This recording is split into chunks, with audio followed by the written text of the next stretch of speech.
and thank you for joining us this episode of our Digital Lives. I'm Liz. I'll be the host of today's show, and I'm joined with Morgan, my co-host, and I'm joined with Joshua Mollison, who is a Design Experience Analyst at Accenture, and he was also a former intern in 2021 at MoxyTech.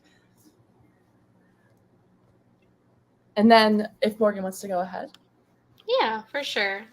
Before we begin, I'd just like to say if anyone has any questions or comments, feel free to put them in the chat. And we'll get right onto those by the end of this episode. So yeah, go ahead, Liz. Awesome. So Joshua, how are you doing today? Thank you for joining us. Appreciate you having you on. Thank you guys. Awesome. So far, it's our been first question. a little busy day, but pretty good. That's good. Good. Going by. I was saying pretty it's been a fast. pretty good day. That's good. So our first question for us, for everyone, is just to introduce yourself and a little bit about your history, what brought you here in your business. Yeah. First of all, thank you guys for reaching out and taking the time to talk to me. I always like to kind of give back where I can for everything that kind of gets me to where I am in my career now. So definitely enjoyed my time with this program. Background on me. First of all, I'm Josh, born and raised in Crown Heights, Brooklyn, in New York. Went to University of Michigan, where I studied UX design, the School of Information. Graduated in 2022, so like last year, if that's accurate. I ended up through working with the clinic and with MoxyTech 2021. When I was interning, I was a junior at the time. Interned for that couple months, and then the year after that, I was a senior year and ended up interning again, this time after graduation, at Disney Streaming in New York, which is also really cool. And then full time, I'm at Accenture Song now. Started there in October of last year. And yeah, life is, as graduation came, life just picked up. So been pretty busy, Awesome. But exciting. Are you in full in person at Accenture right now? Or is it like I'm actually hybrid. Hybrid. Awesome. Okay. Yep. Oh, lovely. All right. I guess maybe you could tell us more, like in detail, like what your day to day looks like as a design experience analyst at Accenture. Like, what are some of your responsibilities? Yeah, it's a good question because for anyone who's interested in consulting or like the tech consulting space, that day could look very different from my career to my peers and everything. Everything is project based. So as you get you're working for Accenture, but then you could get staffed to different clients.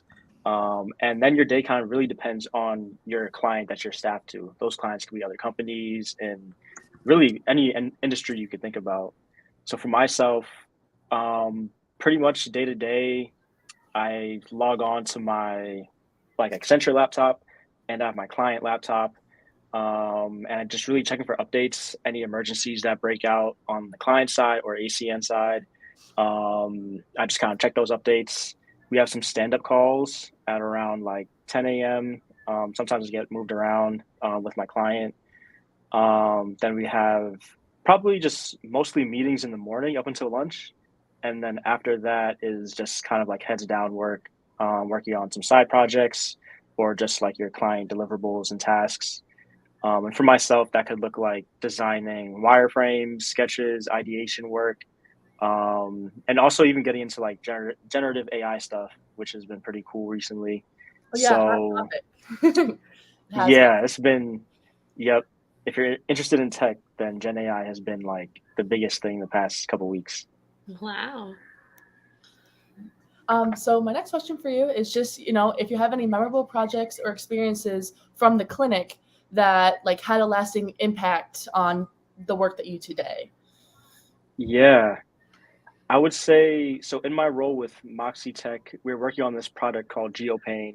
Essentially, if you guys go to the doctor and they give you like these 0 to 10 pain scales, where like if your arm hurts, rate that on like a 1 to 10, so you might say a 7. Mm-hmm. The problem is that people don't really know what a 7 means. That's like, what's the difference between a 7 and a 6 and stuff like that. So GeoPane was essentially this product that took like a holistic approach to eliminating that 0 to 10 pain scale and using all this like advanced technologies and whatnot to assess the pain for you in a sense. So it's easier for doctors. So for that, I was basically doing like social media marketing. So thinking about designing, if you're on Instagram, you see like all like the posts that these companies put out. I was designing a few of those slides. So working in like Photoshop and Illustrator, pretty much manipulating icons and focusing on messaging. The MoxyTech as a company didn't have any social media presence for GeoPane, so we pretty much started from zero. And I worked with another intern who did a bit more of like the marketing strategy, and we collaborated trying to figure out what's our sort of sequencing for posting these, our posting schedules, when are people usually online, and when even down to like thinking about our captions and hashtags we use. How are we populating this onto like explore pages and just getting visibility? And when you think about target audiences, we were looking at chronic pain patients, so an older demographic, generally. So that made the designs and whatnot a lot just very clean, simple, easy to understand, big fonts, just so it's attainable for them and digestible. Mm-hmm. And in doing that project, working with things, we call them design systems, which are basically like organizing all the design elements so that it's easy to create content that's consistent for like the brand's identity. So I worked on a design system for that project. At the time, we called it a design system, but at my skill set at the time, I was just kind of scrapping things together, trying to get these posts out. Mm-hmm. So it wasn't the most advanced, cohesive system as you would see in like these organizations, but at the end of the day, got the job done for what we needed to kind of get this content, these posts out. So now in my career, I'm getting to be a part of other design systems, but things that are super built out. Like I could hand over my file to somebody else and they know exactly what's going on with like the font sizes, the shapes, what icons should we use for what situations, and all that documentation stuff. So I think it showed me, it just gave me exposure to what sort of deliverables designers would should be used to. So it was just great for that first sort of deep dive into all things design. Yeah, sounds like it's giving you a good base layer to build off of. Yeah, That's most definitely. Yeah, for sure. And talking more about your position at Accenture right now, what methodologies or approaches do you use when you're analyzing or enhancing user experience? Was there any type of influence from MoxyTech when you were an intern that influenced those decisions or approaches? Yeah, definitely. It kind of all tracks back to like, I would say, my academic background. When you're learning about UX, you may learn about like the Nielsen heuristics and things along the lines of how are you thinking about contrast and accessibility. So like working with different colors. How are you thinking about sort of size and scale? There's like a whole math and whatnot behind different font types and everything. So I think there was a lot of just getting that practical experience working with on the Accenture scope, being able to rely on my academic background and then what I practice every day, and even learn from the other designers. Um, just kind of learning what kind of looks good next to each other. For GeoPane, there's also this whole thing around the brand identity, like I mentioned. So only these colors are all you can use, and how can you manipulate them to tell this sort of certain story and whatnot to keep the user's attention. So, and all in all, it just kind of goes back to keeping your designs human centered. A mentor of mine told me that when I was just kind of getting into everything, design is just all about problem solving. You can't really come up with the best designs. There's no like hierarchy of whose designs are better. It's just all grounded in which design solves the problem the best way. So I think those kind of like fundamental principles have kind of stuck with me throughout my academic background into MoxyTech and beyond into my career. Awesome. That is a great perspective to think Mhm. about. 'Cause I feel like it can get really challenging if like there's competition Oh between yeah, you and someone else, and yeah, flipping into, let's say like what gets the job done the best. That's a good motto to go that's for. it. Yep. And then our last question for you is a pretty important one, I would say. Is just what advice do you have to give to the interns? Man, could share a lot of things. I think maybe two things that stand out the most. For one, if you're interested in the UX or just design space in general, first, I think you have to define what design is, just like figuring out and respecting the different aspects of design. And this is something I kind of learned through MoxyTech and through my experience at Disney. When you think about design, there's UX design, which is a bit more business and creative sort of blend, but there's also UI design or these more visual design elements. That's more so your graphic designers and the people who kind of nitpick at these pixels, just making things look beautiful. So at Disney Streaming, it was a lot of I was working with those visual designers in Photoshop, and you would go to those stand-up meetings and just have your mind blown at how beautiful these people created these like screens and everything. Whereas for something like MoxyTech or in the business space, the UX of it is just more so the usability of these different flows, so how you navigate, and then it gets handed off to the visual. As a designer, you can be tuned in both and kind of have like the holistic design skill set.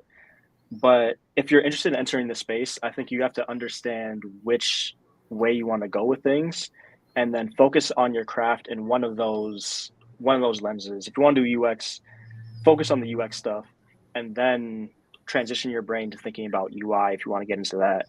But definitely, you want to figure out that space between the two.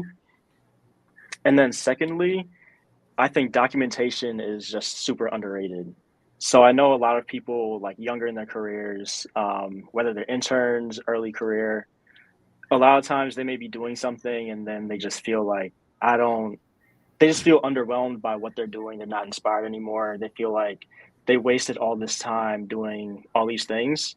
Mhm. And the reason I think they feel like they wasted their time is just because they hadn't documented all of the wins and losses that have gone by in this past however many months you've been working on this product. So if you just take time to think about the small deliverables, understanding I did this for this project and it helped move it along in this sense, or I did this and it didn't really work out, but I still tried it. So now I know kind of what not to do next time. I think as a lot of us are on this journey to figuring out our passions and like this whole one day we're going to find a job that we just fall in love with, I think a lot of times it's easier and there's more chances for you to learn from the failures and just understand that figuring out what you're not good at is also getting to that destination of figuring out what you're getting at. Don't get frustrated trying to hit a home run every time and just find your dream job on your first application. Just do stuff, document it, and then by the time you know it, you have a resume full of just experiences, and it just makes you more interesting to talk to as a person. When recruiters are trying to reach out, even if you're not a perfect fit for the role based on the requirements, you may be able to flex into a position because of your diverse skill set and just your story of wins and losses. So I guess those are two things that I wasn't necessarily told like the importance of it until I was actually in the weeds. So I think those are two big things that could help. No, yeah, I like that perspective. I feel like that's pretty much like what we've been doing as interns. Like we always do weekly reports just to see like Yep. our wins and That's where our it started. losses. Yeah, Yeah. exactly. Yeah. Did you have a Um, blogger that you did in 2021? Like a I blog post, or is that something new that they implemented? No, I'm pretty sure it's out there somewhere. I Oh, don't know okay. what happened. I know there was like a whole Airtable thing, and then we kind of had like a journaling thing to kind of like Okay. keep track of everything that we've been learning and Yep. advice and stuff. I gotta find that. That's Yeah. I gotta look for that. Yeah, definitely look at your past wins and losses. Yeah. So yeah, I guess we do have one comment in the chat right now. This is actually from Bud himself.